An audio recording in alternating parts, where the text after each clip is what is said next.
Assalamualaikum warahmatullahi wabarakatuh. Alhamdulillahi rabbil alamin. Allahumma salli ala Sayyidina Muhammad wa ala ali Sayyidina Muhammad. Hari ini kita akan melanjutkan atau membahas hadis-hadis tentang keutamaan bulan Ramadan. Dari Abu Hurairah radhiyallahu anhu berkata bahawa Rasulullah SAW bersabda, umatku telah dikaruniai 5 hal yang istimewa yang belum pernah diberikan kepada umat-umat sebelumnya.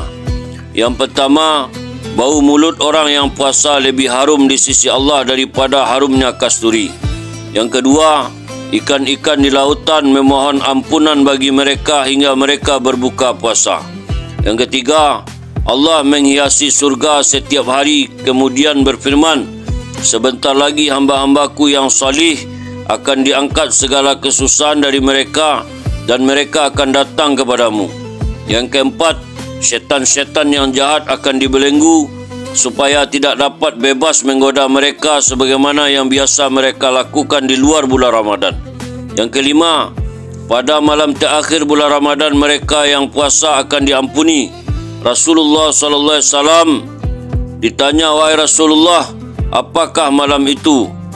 Malam Lailatul Qadar. Rasulullah SAW menjawab, bukan, tetapi selayaknya seorang pekerja itu diberikan upahnya apabila telah menyelesaikan pekerjaannya. Hadis riwayat Ahmad. Rasulullah SAW dalam hadis ini telah menyebutkan 5 keistimewaan yang merupakan anugerah khusus dari Allah SWT untuk umat ini yang tidak diberikan kepada orang yang puasa dari umat terdahulu. Alangkah beruntungnya seandainya kita menghargai nikmat yang besar ini dan berusaha untuk mendapatkan pemberian yang istimewa tadi. Keistimewaan pertama yaitu diterangkan kepada kita bahawa bau mulut orang yang puasa yang terjadi dalam keadaan lapar adalah lebih disukai Allah daripada wangi kasturi. Para pensyarah hadis telah menyimpulkan kata-kata ini ke dalam 8 penafsiran sebagaimana yang telah saya sebutkan dalam syarah Al-Muwatta. Namun menurut saya ada 3 penafsiran yang paling kuat dari 8 penafsiran itu. Penafsiran pertama, Allah SWT akan memberikan pahala atas bau mulut orang yang puasa di akhirat kelak dengan wewangian yang lebih berharga dan lebih wangi daripada minyak kasturi. Ini adalah keterangan yang jelas dan ini tidak terlalu jauh dari maksud hadis di atas. Riwayat seperti ini juga telah diterangkan dengan jelas dalam kitab Durrul Mansur. Oleh kerana itu, keterangan ini berada dalam posisi yang telah ditetapkan. Penafsiran kedua, pada hari kiamat, ketika manusia dibangkitkan dari kuburnya, maka akan keluar dari mulut orang-orang puasa wangi-wangian yang lebih harum daripada minyak kasturi yang merupakan tanda-tanda puasanya. Penafsiran ketiga, menurut pendapat saya yang serba lemah ini, penafsiran yang terbaik dan dapat diterima dari kedua pendapat di atas adalah bahawa ketika di dunia saja, bau mulut orang yang puasa lebih disukai oleh Allah daripada harumnya kasturi. Hal ini merupakan bagian dari kasih sayang Allah kepada hambanya yang puasa. Seseorang mempunyai hubungan cinta dengan orang lain, betapapun tidak enak baunya yang keluar dari mulut orang itu, namun menurutnya adalah lebih baik daripada ribuan wangi-wangian.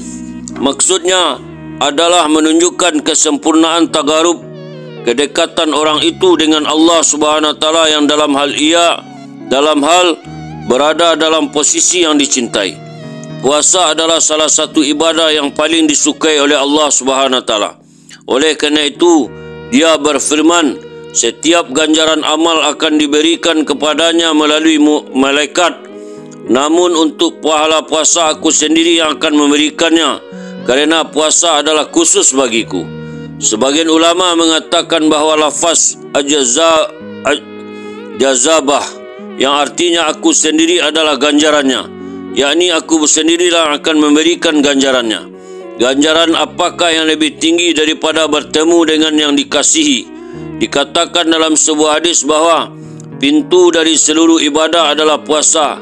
Maksudnya ialah dengan sebab puasa maka hati akan bercahaya sehingga timbul kecintaan pada setiap ibadah. Namun semua ini akan diperoleh apabila puasanya itu adalah puasa yang benar, bukan hanya sekedar menahan lapar, bahkan disertai dengan menjaga adab-adabnya yang diterangkan secara terperinci pada hadis yang ke-9 nanti.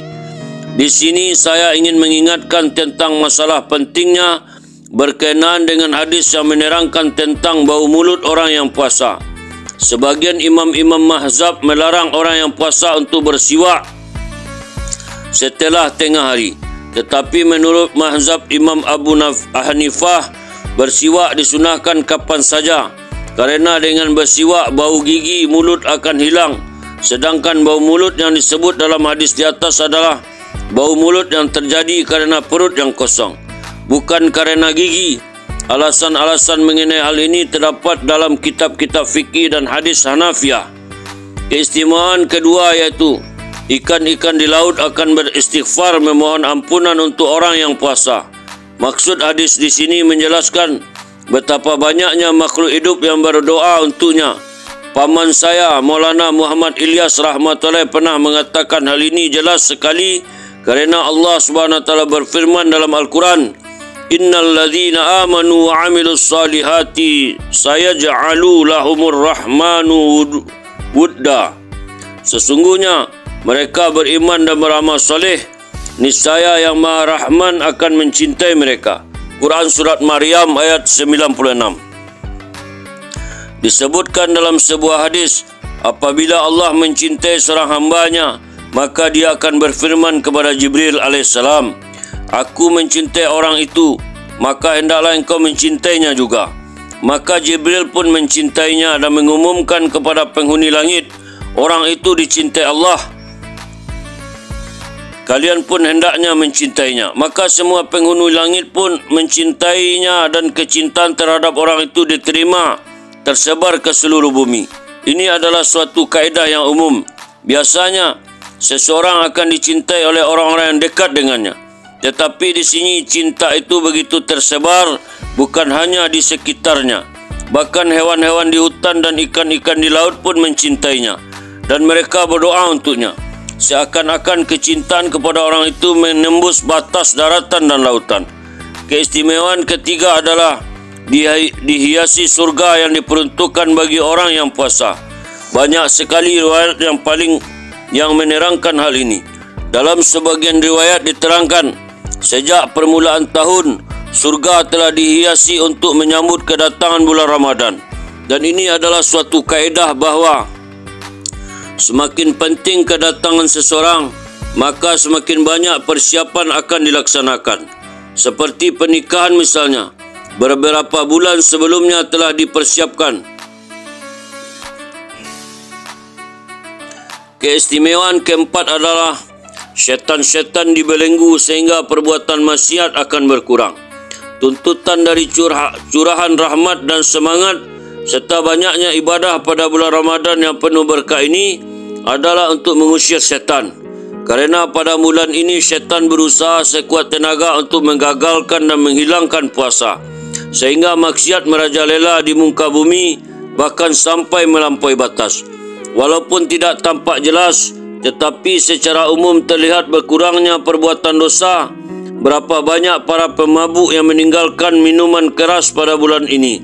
Berapa banyak kemaksiatan yang biasa dilakukan secara terang-terangan terhenti kerana keberkahan bulan ini. Kalaupun masih juga ada perbuatan dosa, hal itu bukanlah suatu perkara yang sulit dalam memahami hadis di atas. Kerana kandungan hadis itu menerangkan bahawa yang dibelenggu adalah syaitan-syaitan yang sangat jahat. Maka jangan heran jika masih terjadi perbuatan-perbuatan dosa, kerana hal itu akibat pengaruh syaitan yang lebih kecil kadar kejahatannya. Dalam riwayat lain terdapat keterangan bahawa pembelengguan syaitan-syaitan itu secara mutlak tanpa batasan, hanya syaitan-syaitan yang terjahat saja. Maka apabila yang dimaksud oleh hadis di atas adalah pembatasan kepada syaitan yang terjahat, yang terkadang satu lafaz disebutkan secara mutlak, namun di pihak lain diketahui adanya pembatasan, maka ini pun bukanlah suatu hal yang bertentangan dalam hadis. Sebaliknya, jika yang dimaksud oleh hadis di atas adalah pembelengguan seluruh syaitan, maka terjadinya kemaksiatan pada bulan Ramadan tidaklah aneh. Karena walaupun umumnya kemaksiatan terjadi karena godaan syaitan, tetapi dapat juga terjadi karena pengaruh kuat dari racun dan hawa nafsu manusia yang sudah terbiasa dengan perbuatan maksiat di luar bulan Ramadan, sehingga lama-kelamaan menjadi tabiat yang sulit dihilangkan. Inilah sebabnya mengapa orang-orang yang biasa berbuat dosa di luar bulan Ramadan, maka pada bulan Ramadan pun ia tetap melakukan dosa. Karena orang itu sudah terbiasa hidup dengan hawa nafsunya, maka dosa-dosa itu pun terjadi karena pengaruh hawa nafsunya. Ada riwayat lain yang menguatkan hal ini, yaitu sabda Rasulullah SAW yang menyatakan bahawa apabila seseorang melakukan suatu dosa, maka satu titik hitam akan melekat di hatinya. Apabila dia bertaubat dengan benar, maka titik hitam itu akan terhapus. Jika tidak bertaubat, maka titik hitam itu akan tetap melekat.